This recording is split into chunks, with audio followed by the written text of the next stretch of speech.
Hello, welcome to Microfiche Microphone. I'm Micah, and on this channel, we look at microfiche from the past, old newspaper articles in the public domain.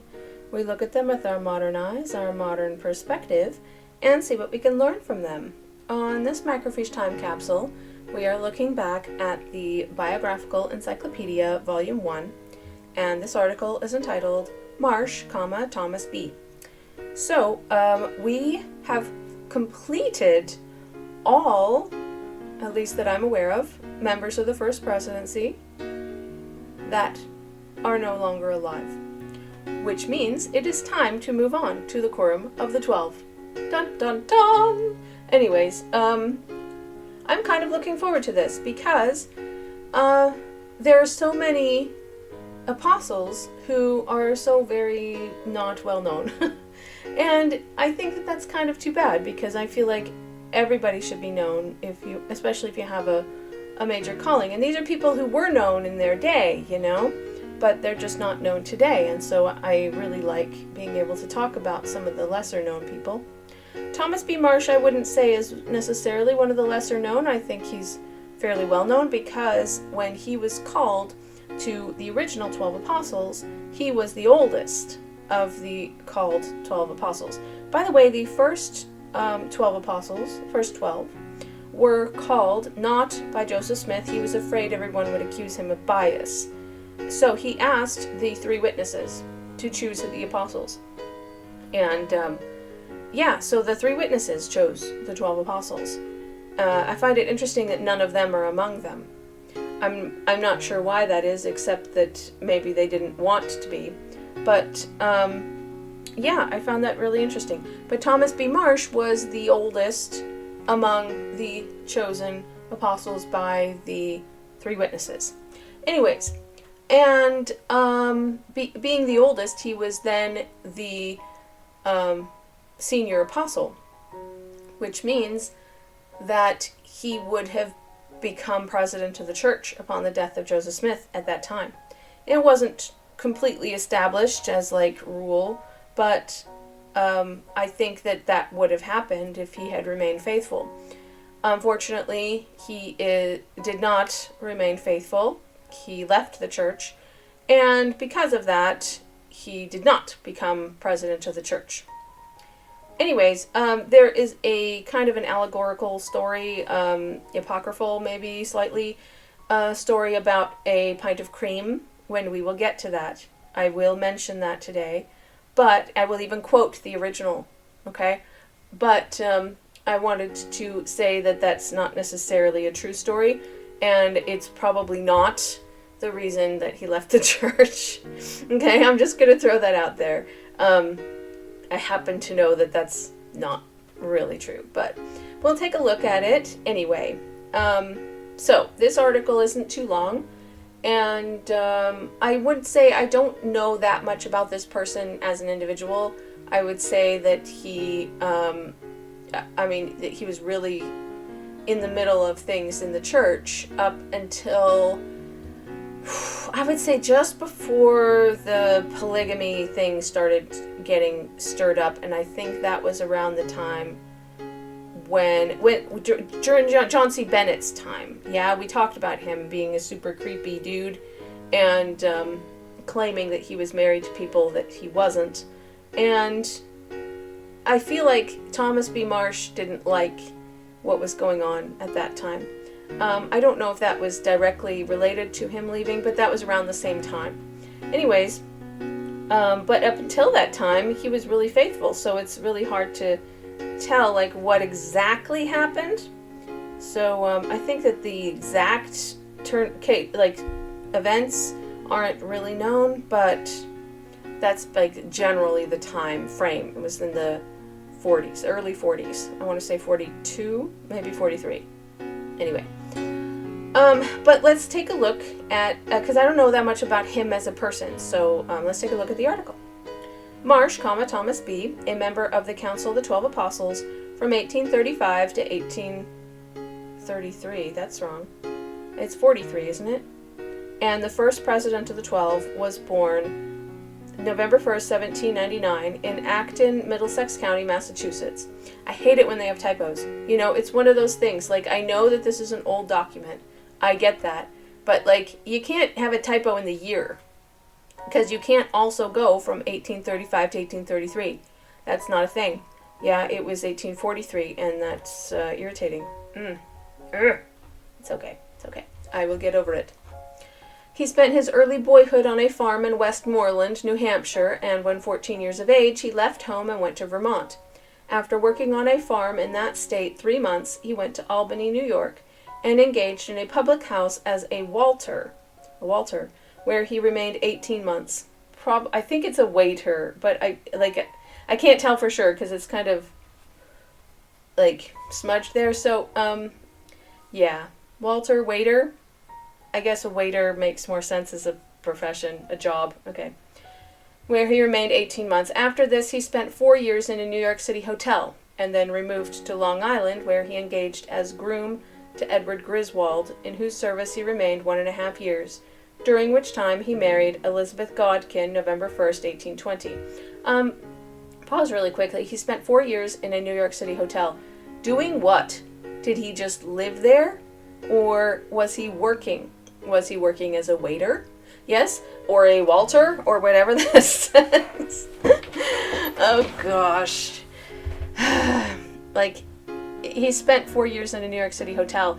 Doing what? Like, I wish they would be more specific. That's kind of annoying. Immediately after marrying, he commenced a grocery business in New York, in which, however, he did not succeed. Hang on. When was he born? He was born 1799, was he not? In 1820, then he was 21. I mean, how did you... Okay. That means that all of the other jobs he had, he was like 15. Yeah? Like, geez. Okay. Immediately after marrying, he commenced a grocery business in New York, in which, however, he did not succeed. He was then employed in a type foundry in Boston for 7 years. Type foundry. And during this period, he joined the Methodist Church, okay? But he did not succeed in becoming a genuine Methodist, as he could not make the creed of that denomination correspond with the Bible. What does that mean, he did not succeed in becoming a genuine Methodist? What does that mean? I mean, he said he joined the Methodist Church, so was he not baptized? Or did he just... I'm very confused about the wording of this. Like, you know what, author? You could be way more clear. Like, this is a little hard to read. He subsequently withdrew from all sects, but by the spirit of prophecy which rested upon him in some degree, he was led to anticipate the rise of a new church, which would have the truth in its purity, okay? So he was still looking for a church, is what you're saying. Finally, he was, as he believed, led by the Spirit of God to make a journey westward in company with Benjamin Hall. Having arrived in Lionstown, New York, he heard for the first time of the Golden Book, which had been found by a youth named Joseph Smith.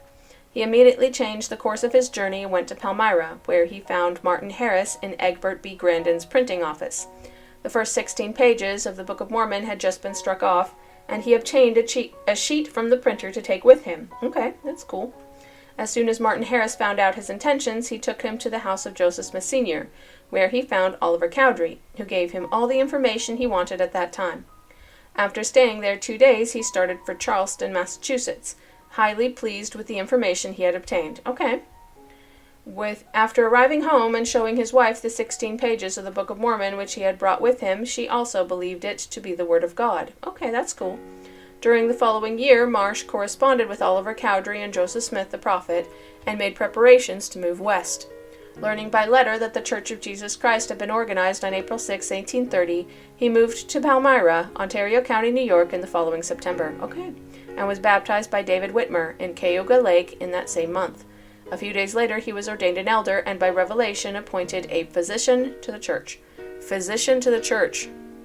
What does that mean? Like, that actually is slightly concerning considering he wasn't a doctor. Did they not say that he worked as a waiter? Yeah. Like, you can't just appoint someone physician, you know what I mean? I'm wondering if they didn't mean it in a physical sense. But what do they mean by that? Oh, that's so confusing. He remained in the state of New York during the fall and winter, and in the spring of 1831 he removed with the main body of the church to Kirtland, Ohio. At the conference held in Kirtland, June 6, 1831, he was ordained a high priest by Lyman White, and also received an appointment to go to Missouri and preach on the way, which he did in company with Salah J. Griffin. I think Salah is such an interesting name, but I guess it's not common, especially not today, but I don't think it was common back then either. Like, some of those names are just interesting. In the beginning of 1832, Bishop E. Partridge, having furnished him with an Indian pony, he returned to Kirtland accompanied by Cyrus Daniels. After laboring and preaching through the country around Kirtland until the summer opened, he, in company with Ezra Thayer, performed a mission to the state of New York, returning home early in the fall, and shortly after he removed to Jackson County, Missouri, as leader of a small company of saints. He arrived in Jackson County November 10, 1832, and located with the brethren from Colesville, New York, receiving his inheritance, about 30 acres of land set off by Bishop Partridge on the Big Blue River, where he, during the winter, erected a comfortable log house, into which he moved his family in the spring and commenced clearing land to raise some corn and potatoes. That was seriously the longest sentence ever. Gosh. So he was really in the middle of it from the very beginning. I mean, we're talking like since they started working on the printing of the Book of Mormon. When was that? 1828? Maybe 29. So yeah, I didn't realize that he had joined the church in Palmyra. He had moved to Palmyra in order to join the church. I mean, that's impressive. I don't think many people did that. Yeah. In the latter part of that year, he, in connection with the rest of the saints in Jackson County, was driven from his home by the mob. While the majority of the exiles found temporary shelter in Clay County, he and the others wintered in Lafayette County, where he taught school. Okay, was he qualified to teach school? I mean, because I hadn't heard that up until now. That's interesting. Like, he worked as a waiter, and then I think he worked in a hotel, and then he tried to start a business or two, and they kept failing. And then he joined the church and went on missions. Like, he didn't really have a job at that point. And then all of a sudden he's like, I guess I'll teach school. Like, where did that come from? You know what I mean? In the spring of 1834, having learned that Joseph Smith and a company of men were coming to relieve the saints in Missouri, Brother Marsh moved to Clay County, where he lived when Zion's camp arrived. In the course of the summer, he cultivated a small piece of land and succeeded in raising some corn. Okay, so a little bit of a farmer, He was chosen as a member of the High Council. In January 1835, in company with Bishop Partridge and agreeable to revelation, he returned to Kirtland, where he was ordained one of the 12 apostles under the hands of Oliver Cowdery, David Whitmer, and Martin Harris, April 26, 1835. Yeah, I told you, it's the 3 witnesses, yeah? During the summer, in connection with other members of the Quorum of the 12, he performed a mission to the eastern states. In the winter of 1835-36, he attended school in Kirtland and studied Hebrew under Professor, I can't pronounce this guy's name, and I'm not sure how it's said right, Sizas? I don't know, a Jew by birth. In the spring, he returned to his place on Fishing River in Clay County, Missouri, where he arrived in April. When, shortly after, difficulties arose between the saints and the citizens of Clay County, Brother Marsh was appointed a delegate from Fishing River for the purpose of amicably arranging matters. He was also elected a member of the committee to present resolutions in a meeting held in Liberty. On that occasion, he was enabled to speak so feelingly in relation to the former persecutions of the saints that General Atchison, who was present, could not refrain from shedding tears. Wow, so he's a powerful speaker.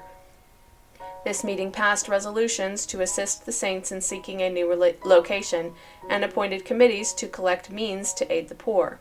The church also appointed Brother Marsh and Elisha H. Groves to visit the branches in Illinois, Kentucky, and Tennessee for the purpose of borrowing money to enter lands into the new settlement at the land office for the convenience of the immigrating saints.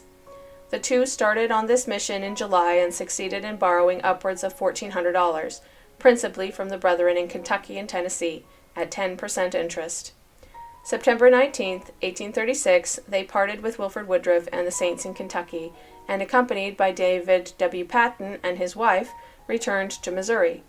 There's a lot of typos here. Like it's like they don't like double S's. Like Mission was only one S, and now Missouri only has one S. Brother Marsh proceeded immediately to the new city, which during his absence had been laid out and called Far West, procured a lot, built a house, and spent the following winter in making improvements and preaching to the saints. Okay.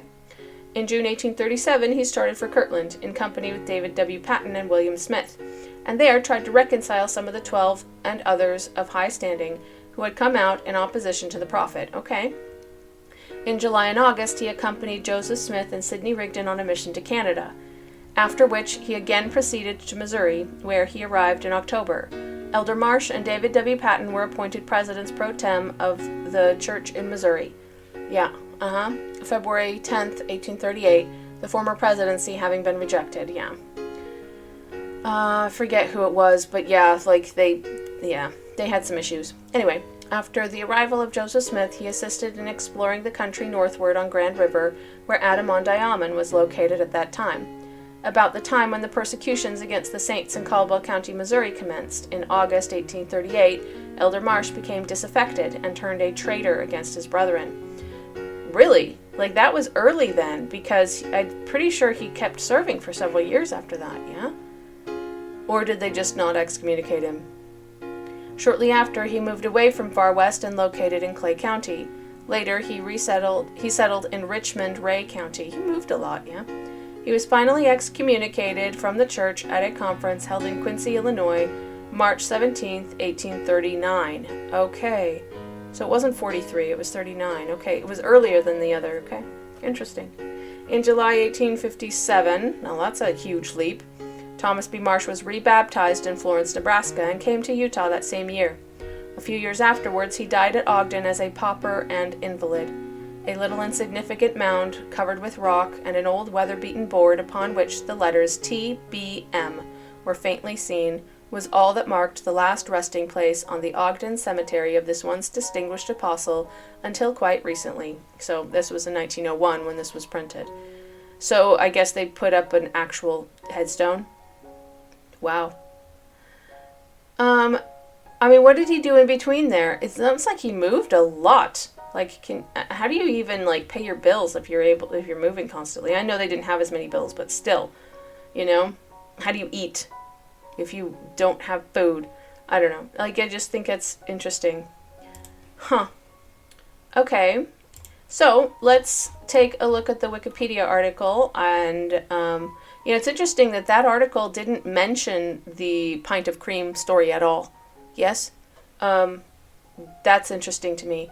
The story was originally told by George A. Smith in like 1856. And and since it was told so much later than when it allegedly happened, that's the first telling of it, was George A. Smith's telling at General Conference in 1856. That's why I'm not so convinced that it's true. It seems a little sketchy, so... but yeah, we'll take a look at it. All right. Thomas Baldwin Marsh, November 1st, 1800. Interesting. They had his date as 1799 earlier, to January 1866. They don't even have a date for his death. Wow. Was an early leader in the Latter-day Saint movement and an original member of the Quorum of the 12 Apostles, who served as the Quorum's first president in the Church of the Latter-day Saints from 1835 to 1838. Okay? He withdrew from the church in 1838, was excommunicated from it in 1839, and remained disaffected for almost 19 years. Marsh was rebaptized into the Church of Jesus Christ of Latter-day Saints, LDS Church, in July 1857, but never again served in church leadership positions yet. That's pretty typical, though. I mean, if you were excommunicated and then came back, it's not common to then become, like, stake president. You know what I mean? Like, that would be kind of a big ask. All right, early life. Marsh was born in the town of Acton, Massachusetts, to James Marsh and Molly Law. He spent his early life farming in Westmoreland, New Hampshire. As a young man, Marsh developed a pattern of traveling and working for various employers. Marsh ran away at age 14 to Chester, Vermont, and worked as a farmer for 3 months. You know something? 14-year-olds don't run away for no reason. I wonder how bad his home life was. I'm just throwing that out there. It's not common for a 14-year-old to run away from their loving home. Let me just put it that way.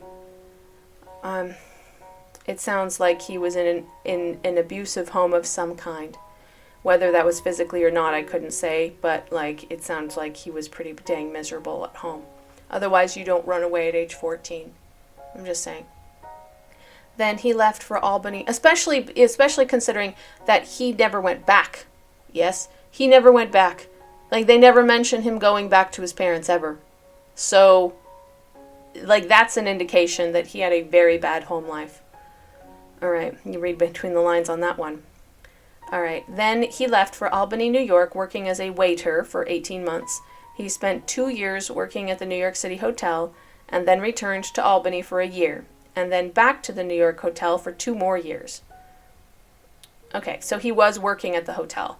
So, hotel work is a lot of making sure everything is correct, I mean, you have to clean things, you make things neat and tidy, you have to greet people, get people in and out, and make sure they get paid on time and things like that. So, that's interesting. He also spent 18 months working as a groom for Edward Griswold on Long Island, New York. I wonder what working as a groom entails. Huh. Because I imagine, I don't know. What do? You clean their clothes and, iron them, I guess? Maybe clean up after them? Maybe shave them? Cut their hair? That kind of thing? I don't know. Is that what a groom is? Domestic worker. All right. During the time Marsh was employed by Griswold, he married Elizabeth Godkin in New York City on his 20th birthday in 1820. So he was 20, not 21. After his marriage, he attempted unsuccessfully to run a grocery business for 18 months. He subsequently spent 7 years working at a type foundry in Boston, Massachusetts. See, those are really different jobs. It's so interesting. How did he get these different jobs? You're not really qualified to do them, but I guess, I guess we're going to try. He's kind of a jack of all trades, yeah? During his time in Boston, Marsh became a member of the Methodist Church. However, Marsh became disaffected because he came to believe that Methodism? Is that really the word? Okay. Did not correspond to the Bible. Marsh left the Methodist Church and joined a group of friends in what others called a Quietist sect. Quietist, huh?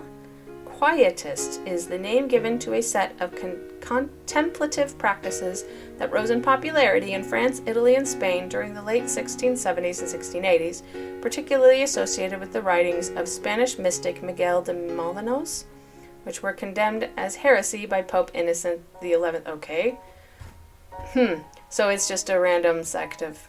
I don't know why it's called Quietist. I thought that there was some sort of, ritual involving, silence. I don't know. All right, conversion and baptism. In 1829, Marsh unexpectedly left his home in Boston and journeyed west, traveling with Benjamin Hall, one of his friends from the Quietist sect. In his words, "I believe the Spirit of God dictated me to make a journey west." He stayed at Lima, New York. Is it Lima or Lima? Lima, New York, I'm guessing, in Livingston County for 3 months before returning home. On the way home, he stopped at Lionstown, where a woman informed him of the golden plates that Joseph Smith was said to have obtained. She directed him to Palmyra, New York, and told him to seek out Martin Harris for more information. Marsh traveled to Palmyra in 1830 and discovered Harris at a printing office working on the printing of the Book of Mormon. Marsh obtained the first 16 pages of the book as a printer's proof, and also met Oliver Cowdery at the printing office. Returning to his home, Marsh showed the 16 pages to his wife. They both were pleased and began to correspond with Cowdery and Smith. After the Church of Christ was formed on April 6, 1830, Marsh moved with his family to Palmyra to join them that September. Yeah, that's a bold move, I like this new church, so I'm going to move my whole family. Wow. Shortly after his arrival, Marsh was baptized by David Whitmer in Cayuga Lake on September 3, 1830, and soon after was ordained an elder by Cowdery. From September 26 to 28, 1830, Smith said he received Doctrine and Covenants Section 31, a revelation directed at Marsh. In this section, he was told that he would be as a physician to the church. Oh, as a physician to the church. Okay, so he's comparing him to a physician. I wonder in what way he was a physician to the church. It's interesting. It's just a strange wording, you know? Like I said, he's not a physician, so, like, Marsh moved with the church to Kirtland, Ohio in the spring of 1831. He was ordained a high priest and received a call to proselytize in Missouri with Ezra Thayer. Thayer delayed for a long time, and so Salah J. Griffin was appointed to take Thayer's place. Okay. I think I remember that, actually. It's a random one to remember, but I think I've read about that somewhere. Apostleship. Smith organized the first quorum of the 12 apostles on February 14th to 15th, 1835. Smith arranged the members of the quorum by age. As there was confusion over David W. Patton's birth date, Marsh was identified as the eldest of the apostles and was therefore designated quorum president. Really? Was he actually older? Because David W. Patton was second, and we'll be doing him next week. Huh. We'll have to look at that, yeah? We will look at that next week, yes? He was born November 1st, 1800, yes? I'm pretty sure that's the official date that they wrote down. Alright, according to Marsh's autobiographical sketch, published in 1864, in January 1835, in company with Brother Bishop Partridge, and agreeable to revelation, I proceeded to Kirtland, where we arrived early in the spring, when I learned I had been chosen one of the 12 apostles. May 4th, 1835, in company with the 12, I left Kirtland and preached through the eastern states, holding conferences, regulating and organizing the churches, and returned September 25. In the winter of 1835-36, I attended school, studied the first English grammar under Sidney Rigdon, and Hebrew under Professor Sizes? I don't know how to pronounce that name. A Hebrew by birth. I don't like them calling him a Hebrew by birth. It's a weird way to say it. He traveled east with the 12 apostles on a mission later in 1835. I just feel like Hebrew is a language. Yes. Jewish is a race. And I guess that's what they mean. And it's also a religion. So, race and religion in one. Alright, after these activities with the 12 apostles, Marsh returned to Fishing River, Clay County, Missouri in April 1836. Severe difficulties between members of the church and the larger community continued to plague the saints in Missouri. Animosity had been building for years over what one county judge, Samuel Lucas, and other town leaders saw, feeling the saints and their revelations were threats to their property and political power. Marsh was chosen as a delegate from his community to try to resolve these issues. Despite the efforts of church members, their Missouri neighbors decided that church members must leave Clay County.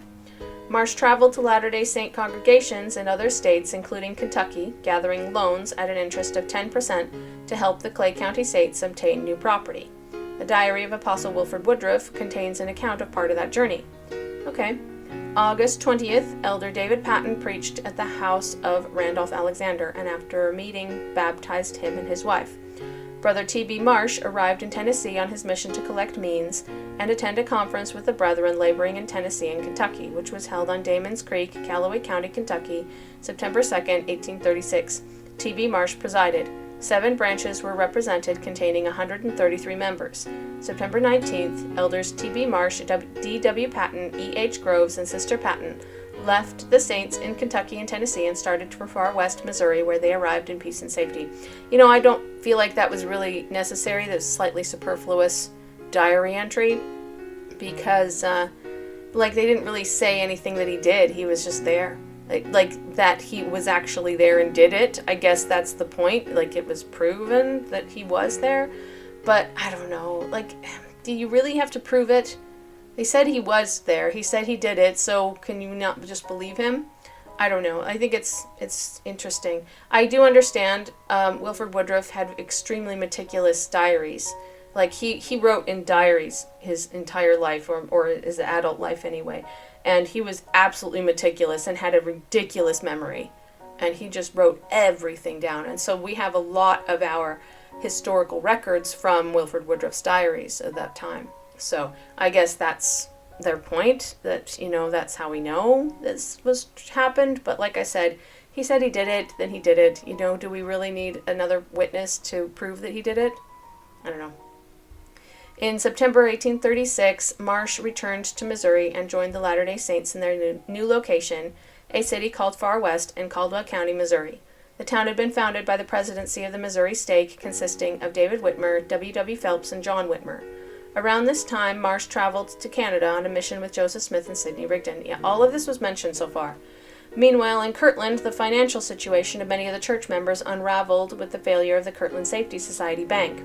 A dispute arose between the presidency in Missouri and the church's first presidency in Kirtland over the land funds, which both sides accusing the other of financial improprieties. Oh, lovely. Marsh sided with the first presidency and convened a series of church courts in the spring of 1838. He charged the Whitmers, Phelpses, and Cowdery of financial impropriety and other failings. The court released these men from their positions and disfellowshipped them.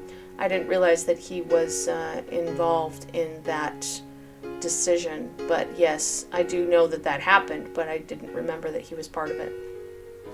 On February 10, 1838, Marsh was put in charge of supervising the church in Missouri with David W. Patton and Brigham Young as his assistants. Yeah, people loyal to Joseph Smith. That's all. Yeah. But it makes sense. I mean, come on. In April 1838, Joseph Smith and his first counselor, Sidney Rigdon, moved to Far West, which became the new church headquarters. Well, for a very brief time, yes. Okay, 1838 split with Smith. It's interesting because he was involved in cutting off the other people who were disloyal, and now he's being disloyal. It's interesting. In Missouri, some of the Latter-day Saints, led by Samson of Vard, formed a society which came to be known as the Danites. According to Marsh, these men swore oaths to support the heads of the church in all things they say or do, whether right or wrong. Although disfellowshipped, David Whitmer, John Whitmer, Oliver Cowdery, W.W. Phelps, and other former leaders who were known as the Dissenters continued to live in the county. According to Reed Peck, two of these Danites, Jared Carter and Dimmock B. Huntington, proposed at a meeting that the society should kill the Dissenters. Wow, geez. Marsh and fellow moderate John Corrill spoke vigorously against the motion.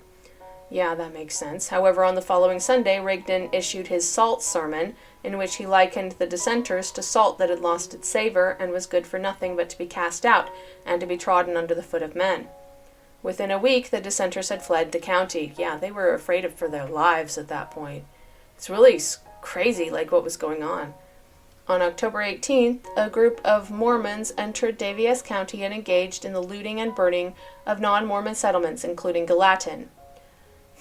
Marsh stated, a company of about 80 of the Mormons, commanded by a man fictitiously named Captain Fear Not, David W. Patton, marched to Gallatin.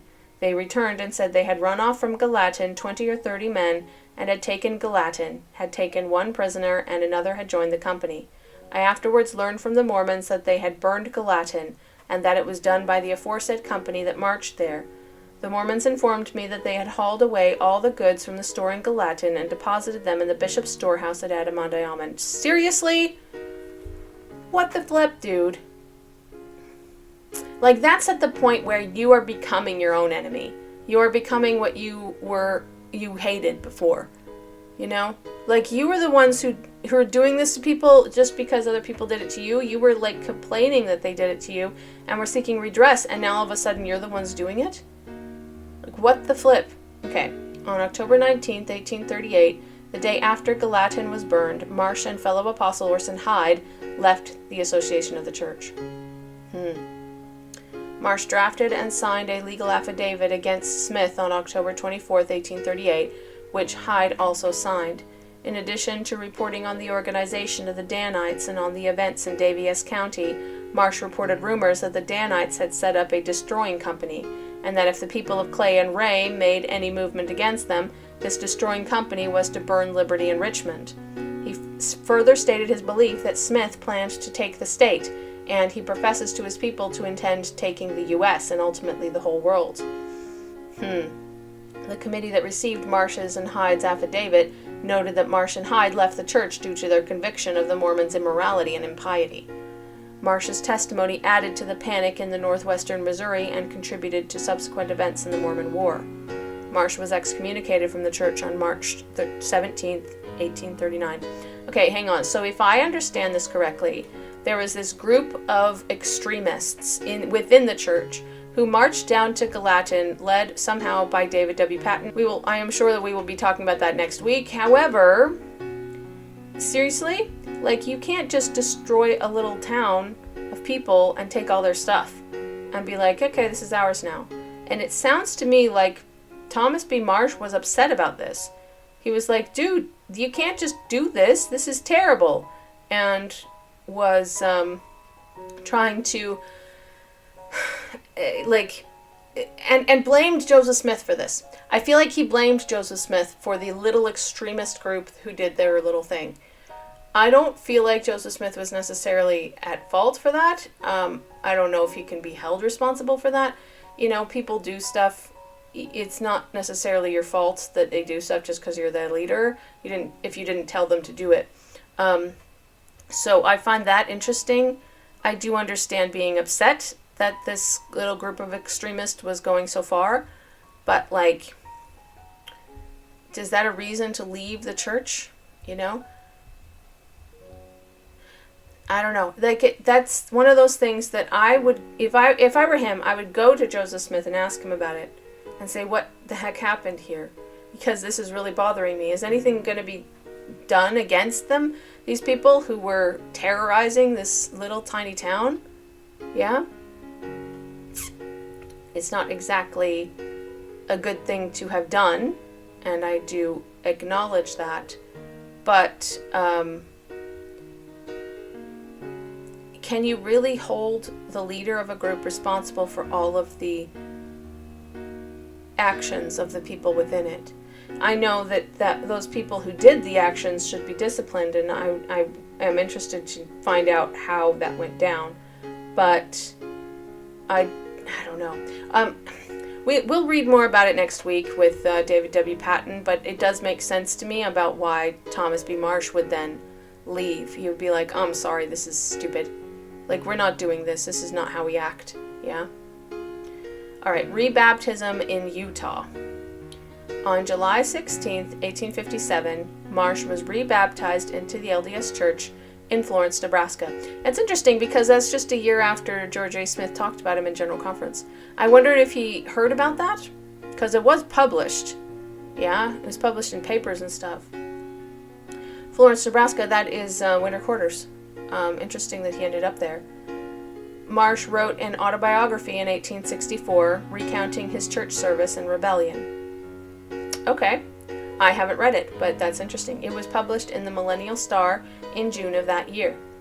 However, his religious affiliation still may not have been fixed. Really, according to Thomas Job, a missionary of the reorganized Church of Jesus Christ of Latter-day Saints serving in Utah, shortly before his death, Marsh had been in the Josephite Conference in Salt Lake City and bore a strong testimony to the truth and necessity of the reorganization. And when a revelation through young Joseph was read to him, he said that it was the voice of God, and again testified that he knew it, and desired us to write to the young prophet to send for him back from here, that he had faith that he would bear the journey and join the young prophet if he could go that last spring. So it sounds like he was more interested in what is now called the Community of Christ, which is the split-off group. Yeah. After Marsh moved to Utah and joined the LDS Church, he spoke of his split with Smith. About this time I got a beam in my eye, and I thought I could discover a mote in Joseph's eye, though it was nothing but a beam in my eye. I was so completely darkened that I did not think on the Saviour's injunction, Thou hypocrite, why beholdest thou the mote which is in thy brother's eye, when a beam is in thine own eye? First cast out the beam out of thine own eye, and then thou shalt see clearly to get the mote out of thy brother's eye. That's a really hard scripture to read like that. Blech. While not a reason for his withdrawal from the church, Marsh also admitted that polygamy had been a great bugbear prior to his rebaptism. His concern about the practice being resolved when he read writings of Orson Pratt on the subject and understanding it to be heaven's own doctrine. Okay. So he was converted to it. Yeah? If he was converted to polygamy, then I would say that he was not part of the Community of Christ, because Community of Christ completely, renounces polygamy. They do not practice polygamy, and they were absolutely against it as well. Marsh moved west to Utah Territory in 1857 and settled in Spanish Fork and later Ogden. He died in Ogden in January 1866. He is buried in the Ogden Cemetery. Yeah, under a new headstone, I am sure. Maybe we can find a picture of it somewhere. Milk and stripping story, yeah. On April 6, 1856, George A. Smith stated that Marsh had left the church because of a dispute between his wife and another female church member over a milk cow, which had escalated all the way up to the first presidency. LDS Church President Gordon B. Hinckley had repeated the story, as have official church publications. Yeah, but I'm still not convinced that that's true. All right. Modern opinions in the LDS Church. Marsh's conversion story is occasionally cited as an example of how powerful the Book of Mormon can be in convincing people of the truthfulness of the church. When his apostasy is mentioned, he is often referred to as either as an example of pride or an example of one who failed to fulfill his calling to serve the church. For example, in 2006, David A. Bednar of the Quorum of the Twelve repeated the milk and stripping story. He contrasted Marsh's faithlessness with the devotion of Brigham Young. Bednar states in many instances, choosing to be offended is a symbol of a much deeper and more serious spiritual malady. Thomas B. Marsh allowed himself to be acted upon, and the eventual results were apostasy and misery. Brigham Young was an agent who exercised his agency and acted in accordance with correct principles, and he became a mighty instrument in the hands of the Lord.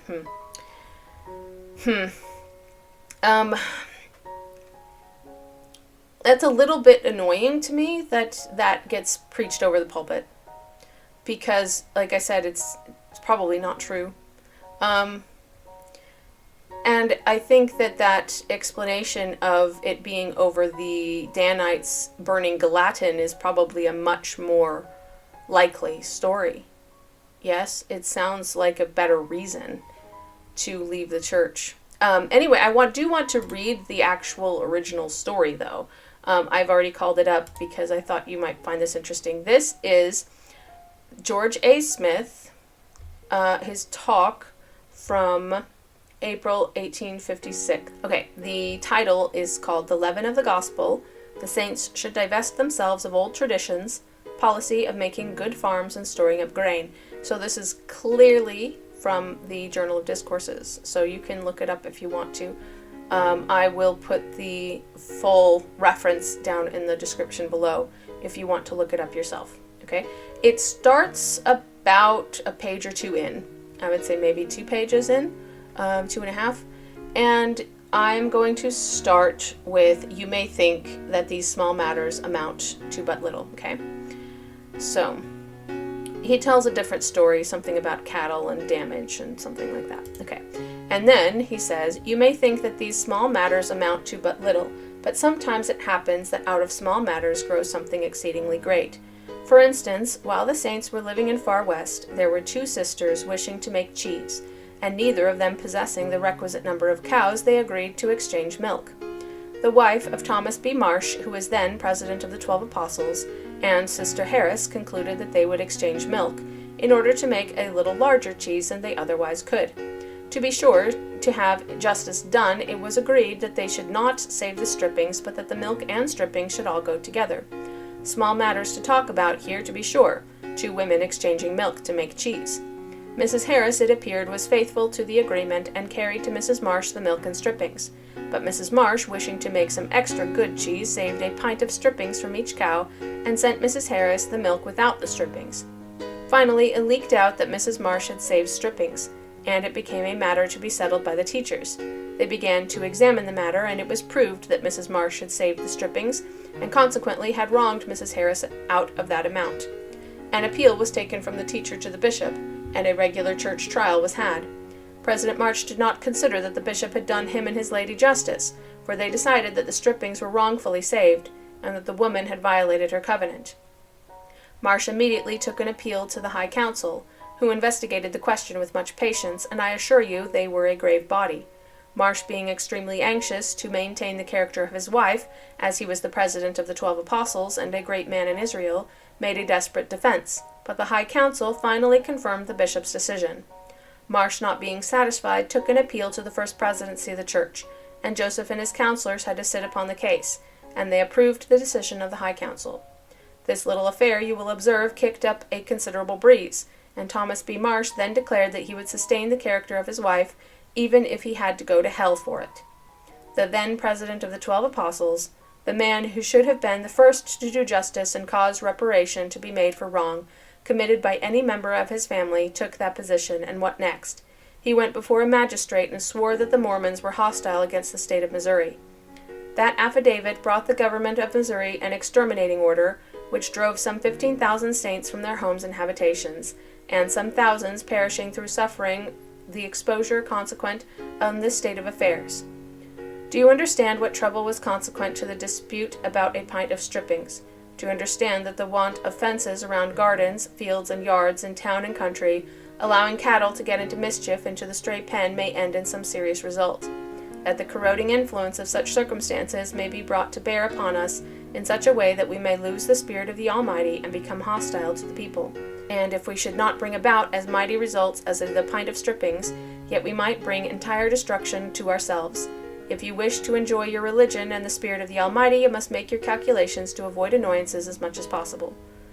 I'm going to end there, but, you know, I'm reading between the lines once again.